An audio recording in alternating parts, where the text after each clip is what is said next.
Hey guys, Joe at Joe's Old Iron, and today we're going to do a little bit of a walk around of my 1978 Allis Chalmers 716 Hydro. Now, this tractor got for fairly cheap, $200, non-running. So, whenever I got it, it had no spark and the carburetor was junk because it had been sitting with gas in it. Well, we cleaned the points, put a new carb on it, had to get all the water out of the gas tank because it was full of water. But even with that, it ran, and we did an oil change on it, a little bit of maintenance that needed to be done. One of the main features about this tractor, besides it being obviously a hydro, is this pretty nice looking but very, very dirty 16 horse K341 cast iron Kohler. Now, this cast iron Kohler, like many, has probably got quite a few hours on it. I have not torn into it or anything to see what the cylinder or anything looks like, but you get the drift. Basic 16 horse Kohler that runs like a champ. A lot of these cast iron Kohlers were pretty easy to work on. Even the 12s, the 14s, the 10s, the 8s, the 7s, the 6s. All the cast iron K-Series Kohlers were pretty easy to work on with basic tools. Another main feature, which this is kind of a pain to open, because it's got a little latch here. So you pop that up, and then it's got another one on this. Oh, that one wasn't even latched. Okay. Yeah, the seat pan flips up like that to show you the 90-degree gearbox that links the drive shaft that goes from back here to back here to the 90-degree gearbox, which then goes to the belt to the beautiful hydrostat transmission. Now, I will have to say this hydrostat is pretty good. It likes to stay in place in the neutral position, but still needs a little bit of tweaking. But for all I'm concerned, it's fine. This does have the manual PTO. I don't think they offered them with electric PTO. It works. Now, something this tractor also might be special for would have to do with this little switch right here. And some of you Allis guys and Cub guys and Wheel Horse, anybody that knows anything about garden tractors, by looking at, let's say, the 128 or the 857, they've got this nice lift arm. Same one on the 500 Special. And this tractor's got one right here. This is my 1963 original. You guys will see that one soon.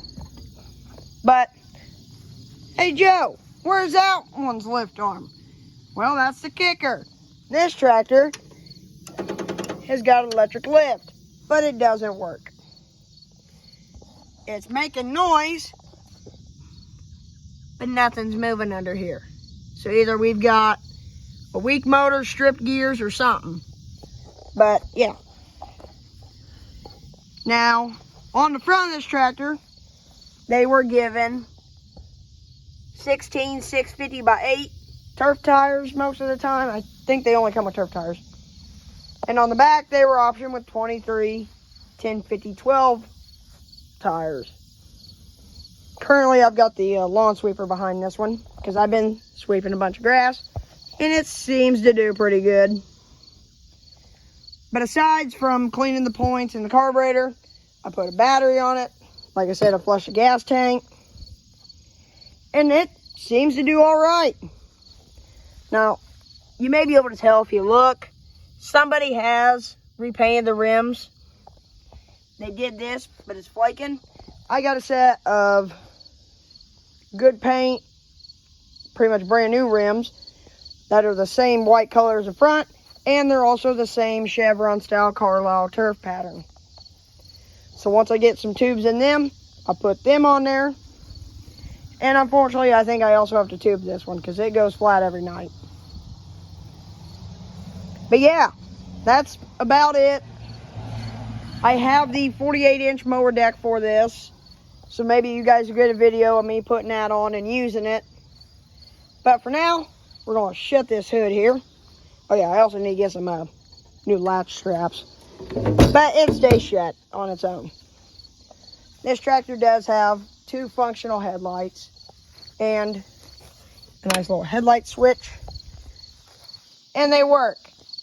Makes for some great pictures. Now I was very gratefully able to take this one, my 63 original, the 128 and the 500 special up to this year's Greensburg Power of the Past. I think it was the 36th or 37th annual Power of the Past. And I was gratefully able to take that one and that one through the parade. I was on this one and my buddy Max was on this one. I have pictures I will put in the corner right here of that. I tried to get this one ready to go after its bloat engine fiasco, but we'll get to that in another video. Same goes with this one. You guys are, I don't even know if you've seen that one, but we'll get to that in another video. Might record that tonight, but anyway, so yeah, that's about all there is to talk about on this thing. Pretty plain and simple, but for 200 bucks, I say I didn't do too bad. So we're going to get on it. We're going to go for a drive. All right, now we're on the tractor. And the first step to start it is you got to turn on the gas, which I don't know if that's factory or not. Probably not. Yeah, give it a little bit of gas, and you just got to crank it. It does creep a little bit, but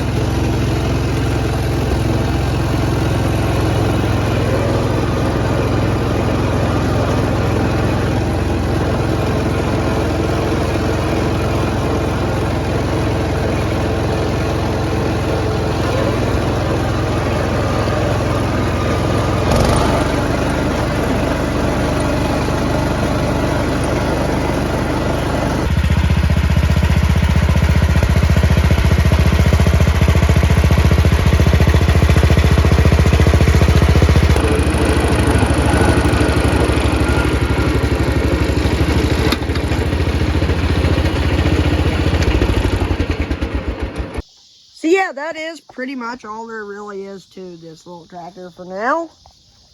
It does have the mounting stuff for a Brindley hitch, so I might have to make or find one for it, but we'll get to that later. I probably ought to try to locate another seat, but I don't really want to since it still has that. But yeah, there's not really much under the seat either. It's just a seat pan, because all of your goodies are right here. So, yeah. Hopefully I'll get to make more videos like this soon. Thanks for watching, and stay tuned for more for this tractor, because hopefully we can fix the charging issue I noticed it's got over the week while I was at Power of the Past. And also it does creep a little bit backwards whenever you just go from reverse to forward to neutral. But looking at it right now, I can kind of see that it also doesn't sit all the way in the middle. It kind of wants to spring back. So whenever you stop, you kind of got to push it forward and backwards. But either way, the brake, the parking brake doesn't really work. So I may have to adjust that.